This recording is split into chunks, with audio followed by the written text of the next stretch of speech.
There's also kind of the speculation, this is in the Ringer, that DeMarcus Cousins could be their next target. I'm not really sure how this works. Like the Pelicans, I guess it would have to be some sort of sign and trade. The Pelicans would have to be in, like they don't want to keep DeMarcus Cousins, which I can see because the Pelicans actually thrived after DeMarcus Cousins went down. Anthony Davis, of course, was an MVP candidate this year. And they so what's the scenario? How would it play out? Would it have to be a sign and trade deal? I guess you'd have to probably move one of your max contract guys. Yeah, I mean he's an unrestricted free agent at this point, and he's also coming off an Achilles tear, which is something that you have to worry about.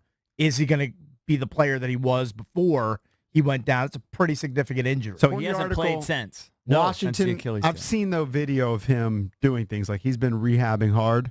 Washington would need to dump nearly $28 million in salary cap.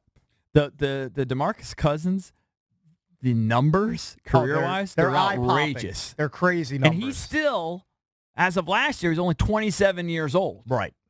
He's a tantalizing talent. I mean, the numbers are crazy. Now he's a full-on nightmare for Scott Brooks. Now when he's on the court and playing, he's an asset. Now he's a guy who's going to get teed up a bunch. And he's gonna bitch and moan to the officials basically for every call. I mean, he's not alone in that. That happens to a lot of NBA players. But he's a guy that's always on the edge of getting thrown out of a game or getting suspended for however long. And he's a guy that we've heard legendary in the locker room for just being a guy who's a coach killer, uncoachable guy. So you have to take that into account as well. If you're bringing him in, you're bringing in baggage as well. And it's also remarkable how he has adapted along with the league. And, when he came into the league, he attempted a 0.2 three-pointers a game. Last year, he attempted 6.3. Oh, he's 6.1. I mean, it's unbelievable. And he knocks them down. And he gives you 25 and 13. Yeah. He's a remarkable talent.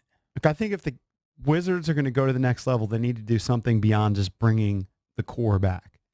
It's nice to bring back, Bradley Beal's 25 can get better. I don't think their plan is to bring John back the core. Better. When they made this trade for Austin Rivers, it doesn't make a lot of sense. There are too many holes. This is to set the table for another move. It has to be.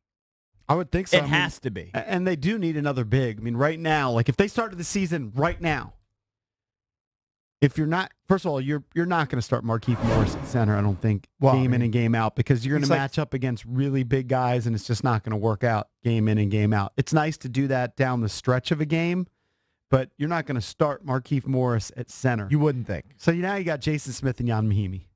Yeah, it's very thin at center at this point. No, they got something planned. But give me the scenario, how it works, because according to this article, again, it's Ringer.com, how do they get to pull off a sign and trade, Washington would need to dump nearly $28 million.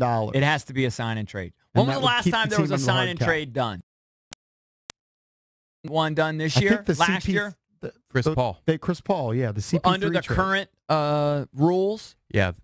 But what this article points out is that Houston actually had multiple solid pieces that appealed to the Clippers. Washington has Kelly Oubre Jr. and Thomas Satoransky. But if he's here's my question. If he's a UFA, which it appears that he is on SpotTrack.com, why do you have to pull off a sign and trade? Because you clear the cap space. The salary cap room? Yeah. Yeah, you don't have to. If you can dump $28 million, you can't, but you got to get it back in equal salary. There's no way you can dump it. There's no way you can dump $28 million in salary. Well, you could if a team had a ton of cap space. Like, say, the Sacramento Kings, you could trade Otto for a draft pick, something terrible, and you'd be able to work it out that way. But it's just too much going on too quickly. You have to trade Bradley. If you traded Bradley Beal away for a draft choice, a future draft choice, now all of a sudden you have space. But now all of a sudden you have no Bradley Beal. That's fine. We need the space. We need the space. All right, it's Open Line Thursday. Your chance to steer the show. You can chime in on that. I do think they need to grasp and get creative and figure something out. They're going to do something. And not do something on the periphery. Like the Austin Rivers deal, that's on the periphery. Yeah, but they gave away it's still a pretty big piece. Their starting center. They're going to make another starting move. Center who is playing less and less. They need to make a splashy move. I'm not sure it's going to be splashy, but there's another fairly significant move coming. Well, if they sign Boogie Cousins somehow, that's full-on splash. But the two guys that I would look at, I was looking at the free agent list. Like if, again, I don't know how they pull it off. Please, it seems like they're strapped. Please don't say Nerlens Noel. No. Somebody brought that name up yesterday. I think of him and I Just think, yuck. No thanks. Two guys that would be great fits. Clint Capella, Yeah. who's proven to be a really good center. He's a shot blocker. He can finish at the rim. He'd I be don't great see in a why pick and Houston roll. would part with him, but He's a free agent. I don't think Houston wants to part with him. And then the other guy is a guy who came on this year.